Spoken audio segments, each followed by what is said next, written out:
de todo el pueblo peruano, el día 7 de diciembre del año pasado, fui arrestado con el pretexto de haber cometido el delito de flagrancia. Acá no hubo ninguna flagrancia. La fiscal de la Nación, que el día de hoy es de público conocimiento, que hoy se demuestra con los hechos de una líder de una presunta organización criminal planeado con los altos mandos de la policía y con cierto grupo de congresistas. ¿Por qué? Para acabar con mi gobierno y con mi gestión. Nunca me levanté en armas, no tuve ni siquiera un cortador de uñas en mi mano. No se coordinó con nadie, no llamé a ningún policía, no puse una tanqueta. Señores magistrados y señor presidente, solicito que se deje sin efecto y se declare nulo todo este procedimiento y sus actos posteriores. Señor presidente y señores magistrados del Tribunal Constitucional, como es de público conocimiento de todo el pueblo peruano, el día 7 de diciembre del año pasado fui arrestado con el pretexto de haber cometido el delito de flagrancia. Acá no hubo ninguna flagrancia, toda vez de que yo conducía a mi familia a la embajada de los Estados Americanos para poner a buen recaudo a mis hijos y a mi esposa, acompañado de mi escolta en la movilidad y en el cofre del mismo despacho presidencial, acompañado del doctor Aníbal Torres para volver al despacho presidencial. En ese momento he sido apresado y violentado mis derechos constitucionales, como es el derecho a la libertad y a un debido proceso, dispuesto por la fiscal de la Nación, que el día de hoy es de público conocimiento, que hoy se demuestra con los hechos de una líder de una presunta organización criminal planeado con los altos mandos de la policía y con cierto grupo de congresistas. ¿Por qué? Para acabar con mi gobierno y con mi gestión, porque no pertenezco, según ellos, a esta élite o no están de acuerdo con mis orígenes o mi procedencia. Señor magistrado y señores magistrados y señor presidente, para ser candidato y para asumir un mandato del país, he tenido que solicitar licencia sin goce de remuneraciones como maestro, cumpliendo con 24 años de servicio como profesor nombrado, para cumplir como presidente de la República, servir a mi país por un mandato constitucional y luego cumplir mi mandato, retornar a mi institución educativa. Yo no vi a la presidencia de la República como una oportunidad laboral, como se ha hecho históricamente, que se buscan estos espacios para ser presidentes o congresistas de la República. En ese entendido, el Perú sabe muy bien, yo he sentido en carne propia el odio y todo estos problemas que ha venido sufriendo mi familia. En ningún momento de la historia anterior se ha allanado Palacio de Gobierno, pero mi familia sí la vivió en carne propia. Por ello es que tomé la decisión de dejar en la Embajada de Estados Unidos Americanos a mi familia, a ponerle buen recaudo y luego retornar. Pero sin embargo, lejos de atender a otros problemas que tiene el Ministerio Público y las autoridades, se han ensayado conmigo. Por eso, señor presidente y señores magistrados, pido en nombre del país, y como lo sabe todo el país, que mi propio arraigo también es el mismo pueblo. En ese marco, señores magistrados y señor presidente, solicito que se deje sin efecto y se declare nulo todo este procedimiento y sus actos posteriores. Claro está de que ha habido todo un andamiaje, una acción preparada para derrocar a mi gobierno, pero no se puede, más allá de cualquier interés político, acabar con la libertad constitucional. Pido, señores magistrados y señor presidente, dignifiquen ustedes a esta institución, a la máxima institución de la justicia peruana. Primero, señor magistrado, lo que está claro de que yo solamente trasladé un clamor del pueblo peruano a través de un discurso que era inejecutable. era un mensaje de carácter político. Nunca me levanté en armas, no tuve ni siquiera un cortador de uñas en mi mano, no se coordinó con nadie, no llamé a ningún policía, no puse una tanqueta, y luego de eso no me estaban jugando, no estaba llevando ningún lingote de oro. Lo que yo pido es que el tribunal, esta máxima instancia, haga justicia. Yo nunca fui notificado, ejerciendo mi derecho y siendo presidente de la República, fui cogido en una avenida, en una calle como un delincuente, con armas en mano, a mí y a mi familia, a mi hija que hasta ahorita no puede salir de este trauma.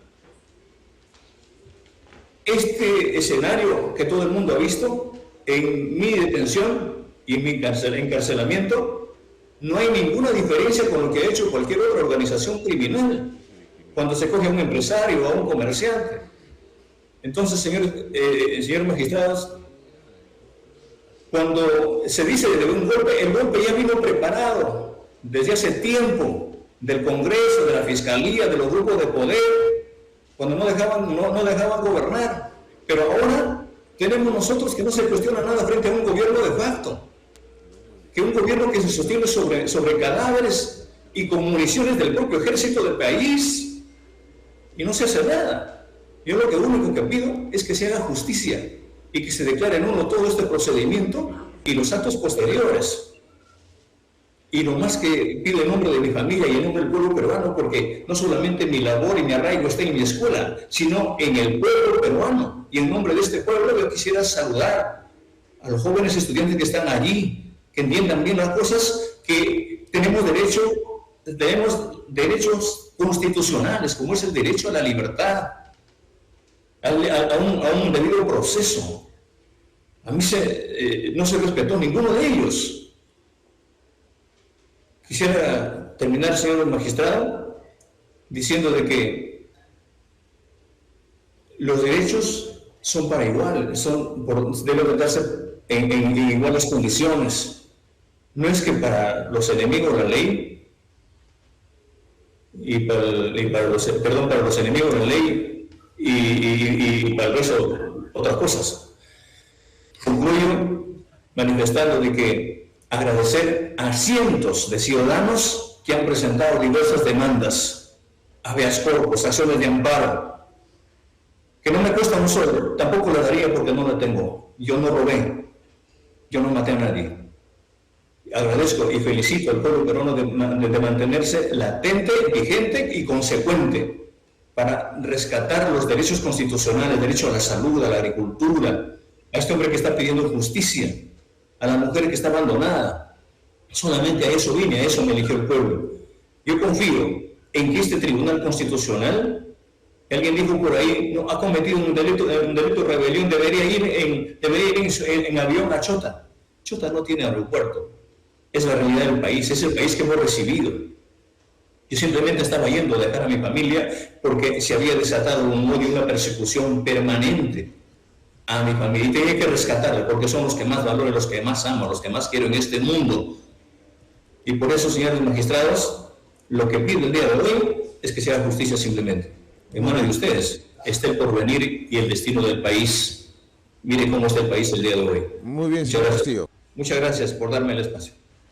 Esto nace el día 7 de diciembre de 2022, cuando el señor Pedro Castillo Terrones es detenido ilegalmente, inconstitucionalmente, por cuanto tenía la investidura de presidente. No podía ser detenido, no podía ser intervenido por la fiscal de la Nación sin tener orden, en este caso, de un juez competente o en todo caso que se le haya levantado su inmunidad como alto dignatario. Para poder vacar a un presidente, como ellos denominaron la cuarta vacancia, debieron de existir una solicitud firmada por 26 congresistas. Sin embargo, esa solicitud no existe. A criterio del presidente del Congreso,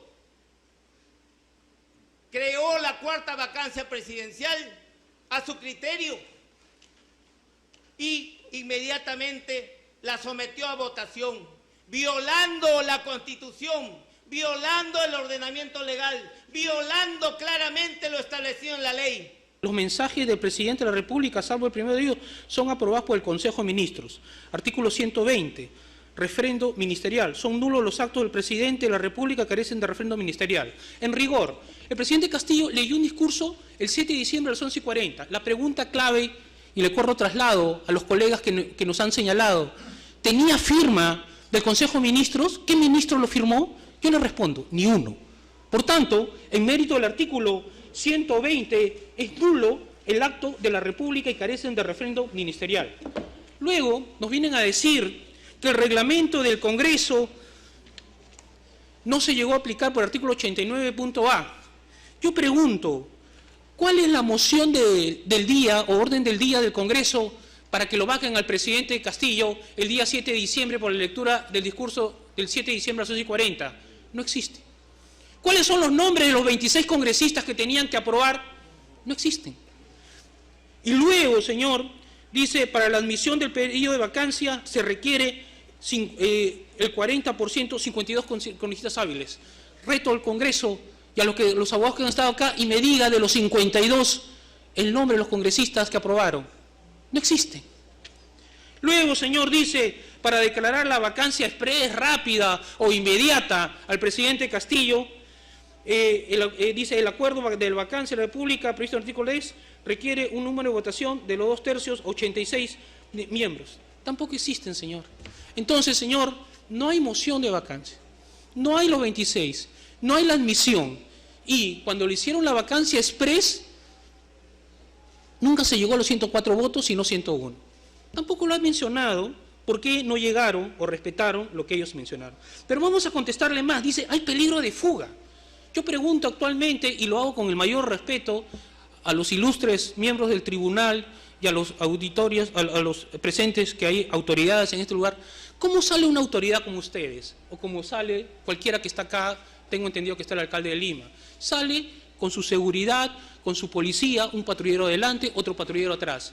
Pedro Castillo Terrones, el 7 de diciembre, después de la lectura de discurso, ¿cómo salió? ¿Acaso en moto? ¿Acaso disfrazado? ¿Acaso con unos ronderos? No, señor, salió con un patrullero en el vehículo oficial que sale todos los días y con dos policías, un chofer que era un policía de la actividad llamado Grandes y el otro chofer que era su guardaespaldas dentro, señor Lilo. Y detrás de ello había dos patrulleros.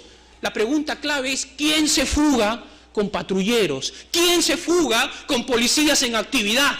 ¿Quién se fuga y se va a otro lugar? Y la respuesta es que nadie. Y le digo más, señor, ¿acaso estos policías fueron procesados como cómplices de la fuga del presidente? La respuesta es que no, porque ni el propio tribunal se cree que el presidente Castillo se estaba fugando, porque nadie se fuga dentro de un patrullero con policías de actividad.